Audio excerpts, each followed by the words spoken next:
Welcome to the Dental Resources Podcast, produced by the Crown Council. This is Stuart Anderson. The Crown Council has spent years working with the very best dental resources available.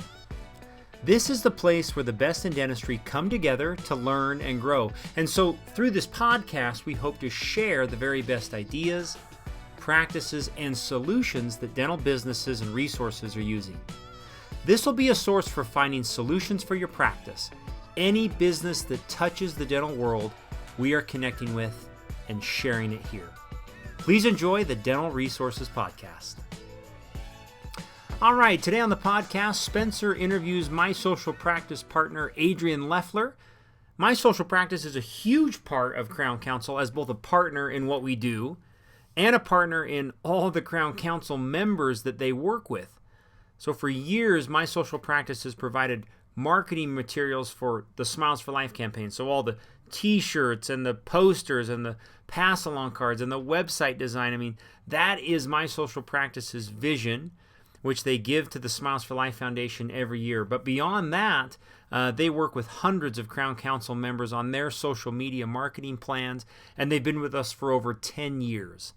They're super creative, innovative, and today on the podcast share some great insights into most of those things. So hopefully you enjoy the podcast with Adrian Lefler and my social practice. All right, welcome everybody. Excited to be back here in the series 1 of the best resources in dentistry. Today we have Adrian Lefler from My Social Practice joining us.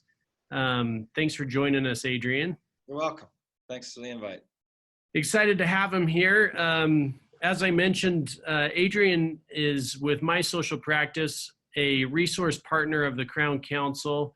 Adrian is a partner at My Social Practice, and we have worked with My Social Practice within the Crown Council for at least the last 10 years, driving some major initiatives within the Crown Council, especially Smiles for Life. Adrian, introduce everything you're doing with My Social Practice right now, as well as your business. Okay. So I do my title would be considered the CEO. I don't like to say that. We went without titles for like ever, and then they gave me a title of CEO, but I don't think I act like a CEO.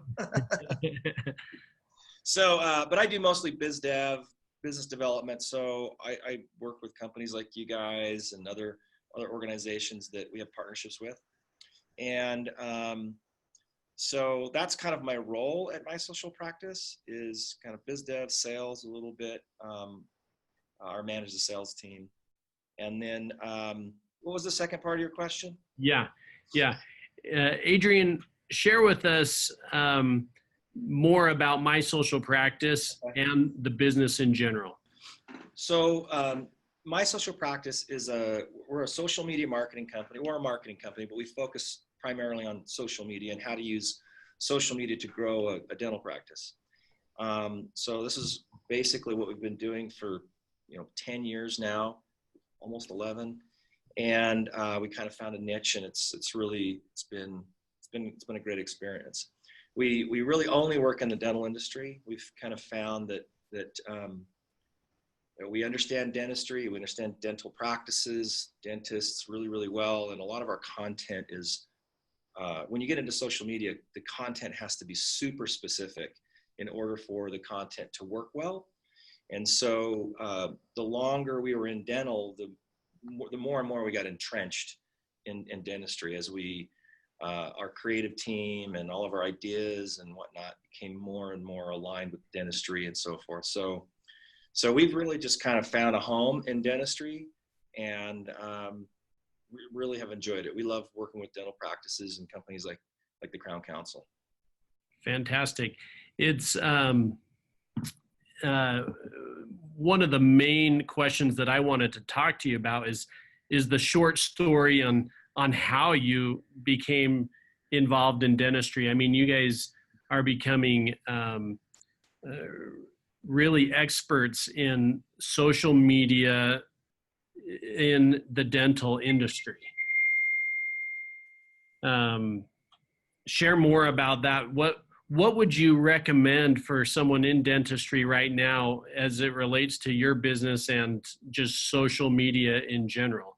And the question I asked there comes, Adrian, from just an awesome presentation that you gave at the Digital Dental Marketing Conference in Salt Lake recently.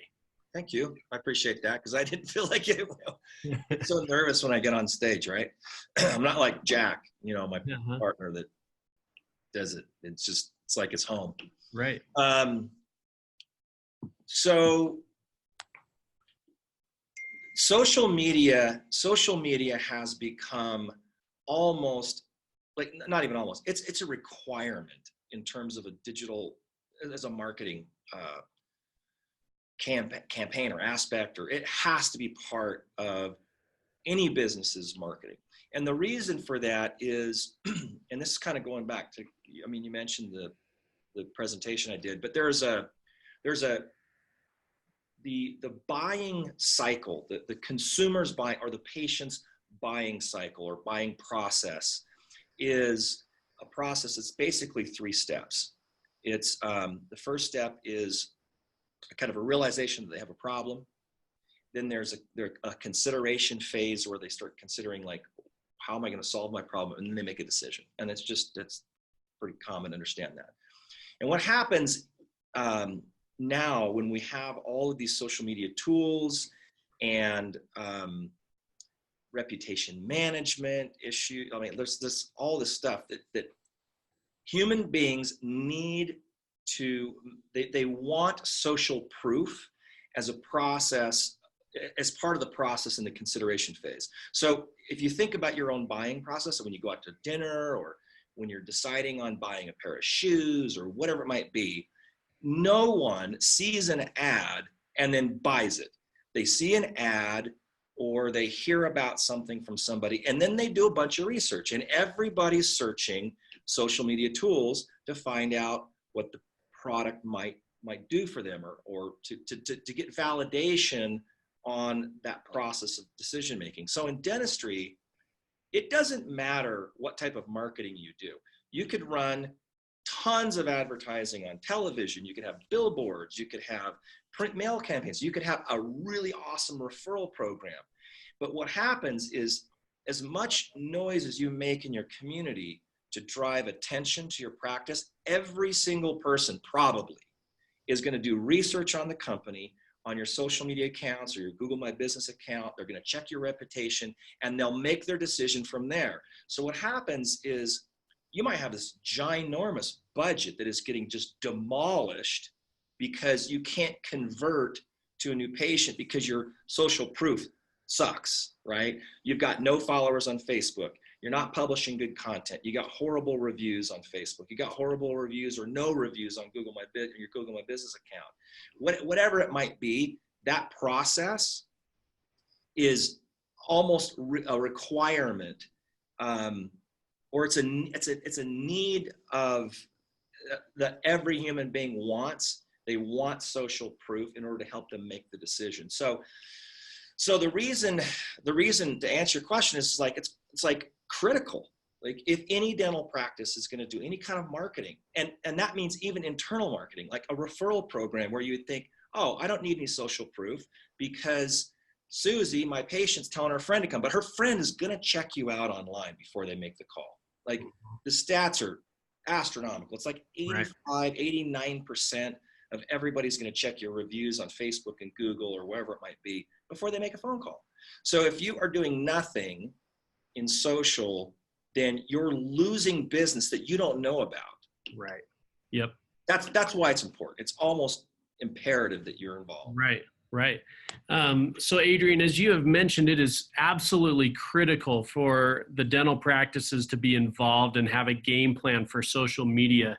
One of the areas that the Crown Council has also felt that is critical to a practice is to create a culture by design and not just by default. And therefore you can create a culture of success by doing so. one of the areas where we feel that members of the Crown Council have built a culture of success has really been tied to doing good, not only inside your practice, but inside the community and inside your local community. We have the Crown Council and Smiles for Life has partnered with My Social Practice for many years in doing good as we partner together in Smiles for Life and the Smiles for Life campaign. The Smiles for Life campaign, and as a nonprofit organization, has raised almost $50 million since inception. And over the last 10 years, working closely with My Social Practice in as a major part. Talk about the involvement that My Social Practice has with the Crown Council in Smiles for Life, and also what that has done for your business for the better and for the offices you drive and strive to do good. Yeah. Okay. So, well, first of all, our companies are aligned in our value set, right? We fundamentally believe in giving back to the community.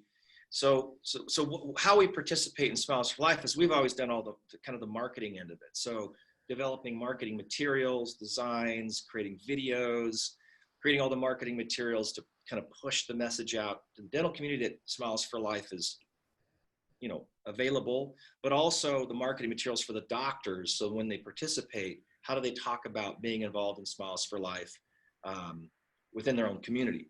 So we develop all those materials. We come up with crazy cool and fun ideas, and we do it we basically donate our time, right? Mm-hmm. So it's just been something that we've felt from the beginning of our company that we should be aligned with companies like the Crown Council, and we've wanted to have other relationships, but it's just we haven't been able to make it happen because I don't think people understand that the benefit of doing goodwill comes way down the line. It doesn't happen immediate. And so, the benefits that we've had out of our relationship with you are not only awareness about our company and whatnot, and the goodwill that comes along with it, but we have a great relationship with the people at your company. You know what I mean? And the more that we work together, the more opportunities just arise. And I have a, and this is not something that I read somewhere, this is just something that I figured out in my life. And that is that true value in life, and that includes money, does not come from, it primarily comes from relationships, right? Good relationships. You get more out of life by building a relationship. There's more opportunities that come from that than any other trick. You know what I mean? Mm-hmm. So when we approach other companies, or when we've with you guys, or we've tried to create partnerships, they're always long-term. We're trying to look for long-term partnerships where the value builds slowly over time, and we build relationships. And that, I don't know if that answers your question, but that's kind of where our fundamental vibe is, right? And that fits right into social media and kind of relaying that to practices and so forth. So and Adrian, you hit a couple of the things right on the head, and I'd like to follow up on them, which is it's where the money comes, whether it is philanthropic or it is through business, that is generated through relationships, and the Crown and therefore Smiles for Life has seen some incredible results through the relationships, through the memberships, and My Social Practice has also seen the exact results coming through the people and the relationships built. That is where the revenue or funds that have been driven have come through those relationships. So let me swing that into my social practice has worked with hundreds, if not thousands, of dental practices across the country.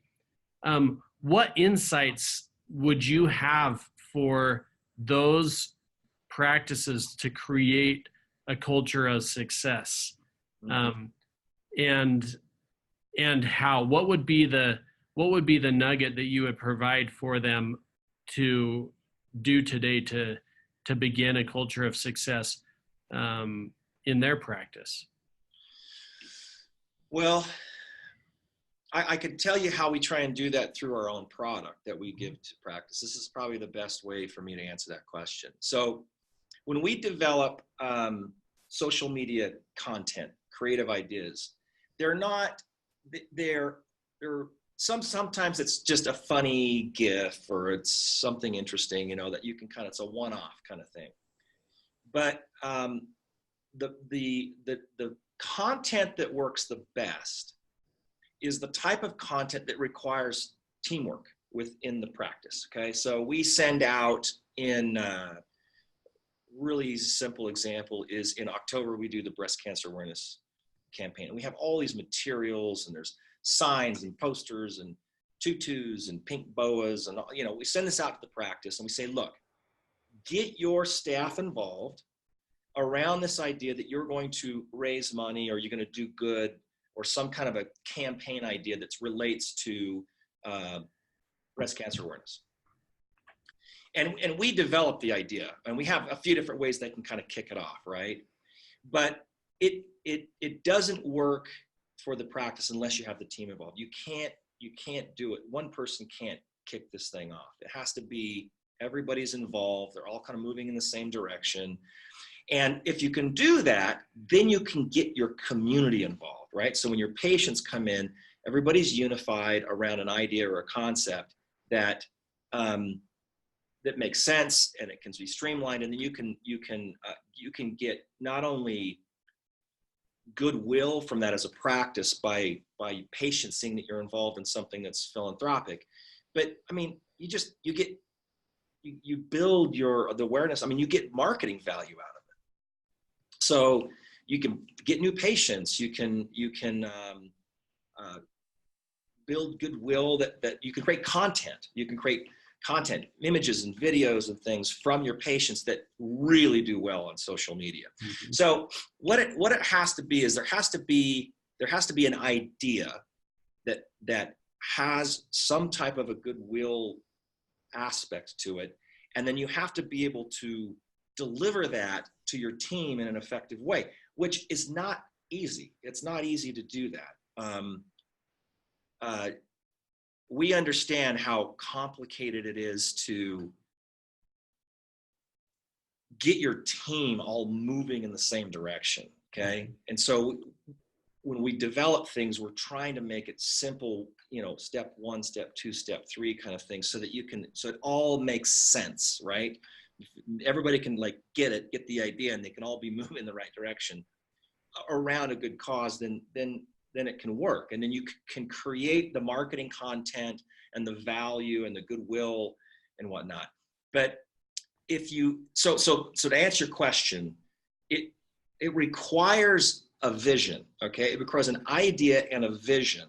What we're delivering is we're kind of like baking that, and we're kind of giving it to them and saying, here's a vision and an idea that will work, and all you need to do is do these steps. But it requires work. That's the tough part. It requires bandwidth, typically, which a lot of practices don't have, and lots of energy. I mean, to try and guide a ship, like a dental practice with all the employees, it's not easy. So I don't want to make it sound like it's just this super easy kind of thing, because it's not. I mean, the practices that are involved in the Smiles for Life campaign, Smiles for Life campaign is a perfect example of basically baking an idea, a concept with a vision that has goodwill wrapped up in it, and you kind of send them off. But you look at all the practices that get involved. A lot of them do really, really well, but some of them don't know how to like put it all together. It requires energy and work, right? Yeah. Work. So Great. That's great, Adrian. Let me, those are some great, not only suggestions, but almost provides a roadmap for our members listening and anyone else. Let me ask a question so that the listeners can understand more about my social practice. And as in an ever evolving industry right now, especially with respect to social media, how does my social practice keep up on the ever evolving so that we are able to say my social practice is on the cutting edge of social media and how you can develop your business by utilizing them in their services? How do you stay so up to date and fresh on the latest and greatest? Okay, good. Well, good question. I would say that that social media as a marketing tool, or if you want to call it a tool or whatever, when we first got involved, so we started this company back in 2009, which, I mean, Instagram wasn't around back then, I would say things were moving a lot faster back then. Like social media accounts were popping up and disappearing, and I can't even think about all of them that kind of came and went.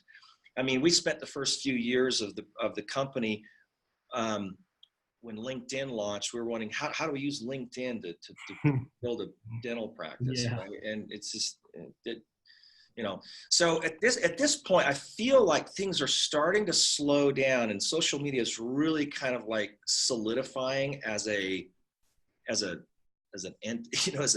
entity, or like a kind of a tool, right?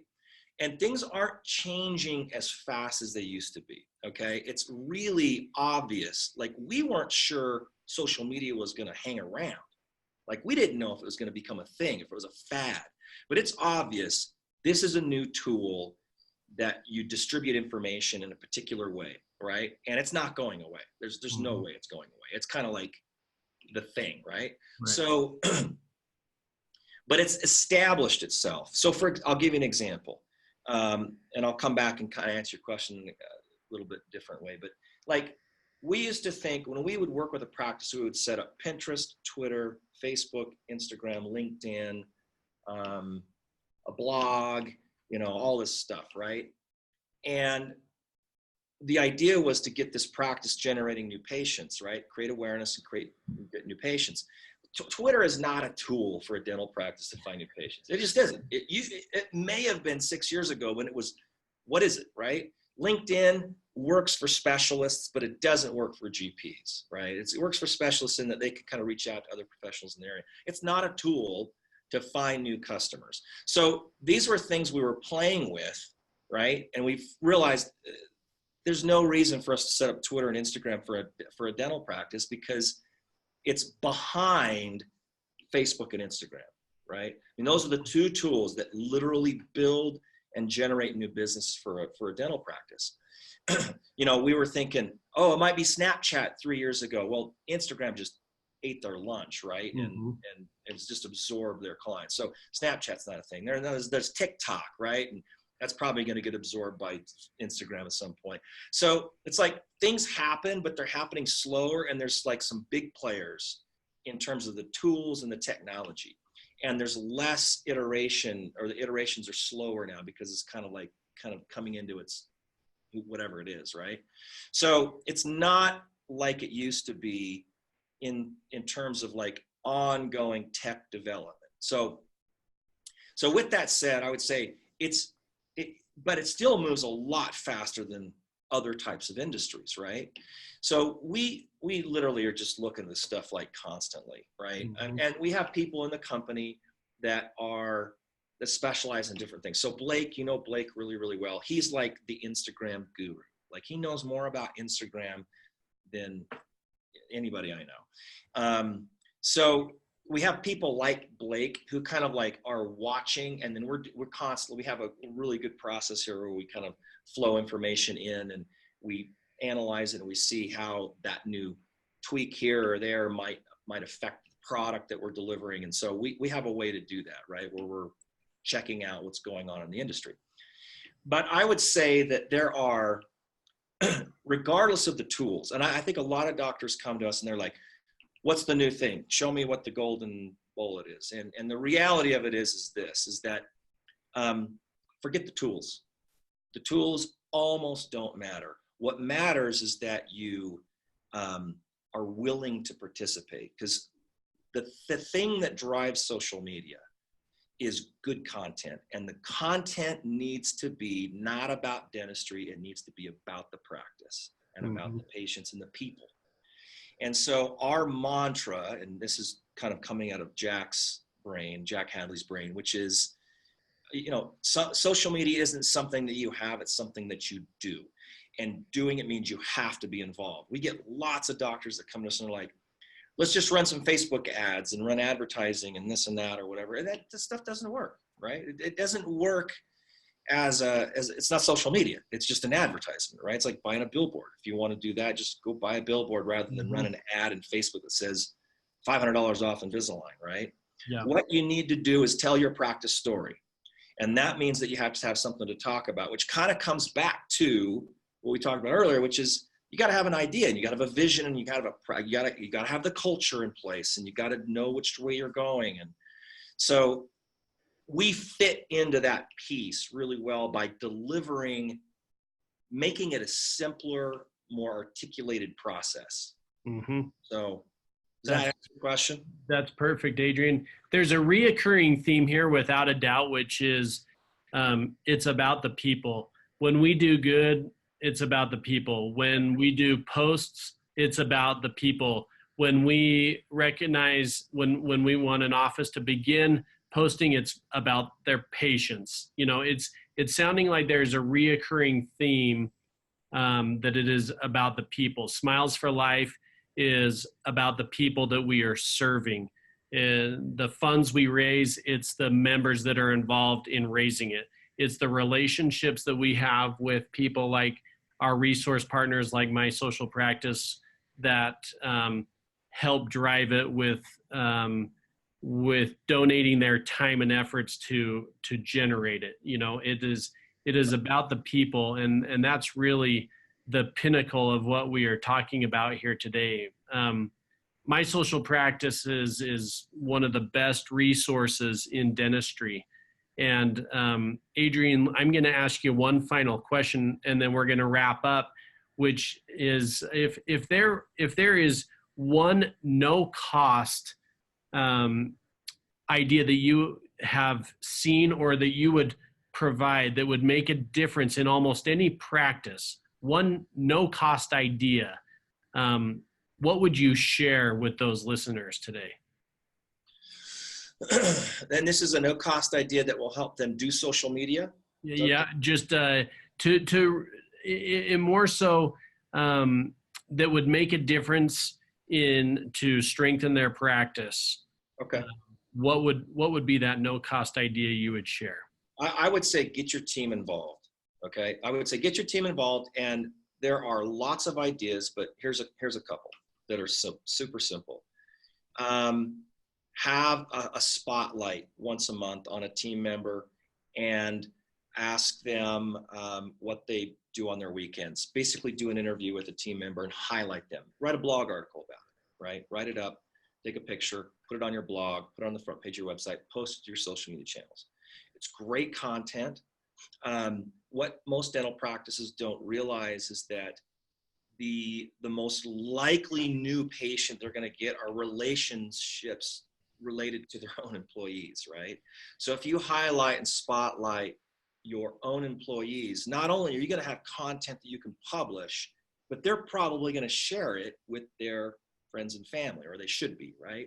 So it creates a better culture. It shows appreciation. You're doing something that you get your team involved, that you're kind of like moving closer and closer towards this kind of like culture of success or a practice of success. So that's something you can do. You know, it's like a patient, it's an employee of the month. And some practices do it. I'm surprised that I don't see a lot of it though. Like it's like, what do you do to show appreciation to your own staff? That would be the place to start. It's super simple. You don't have to lean on a patient to do something for you. You don't, I mean, it's like, just focus on your team and show your team that you love them, you care about them. And that would be what I would suggest. Yeah, a great recommendation, Adrian. And again, it is about the people and in this realm, recognizing your own people, which we 100% agree with that. So in wrapping this up, Adrian, it has been a pleasure, and we are grateful for My Social Practice as one of our great resource partners within the Crown Council, one who we lean on very heavily, and one who we are very grateful for as a resource partner within the Crown Council. Adrian Lefler, My Social Practice, grateful for your time today, and want to say thank you to everyone at My Social Practice, and be sure to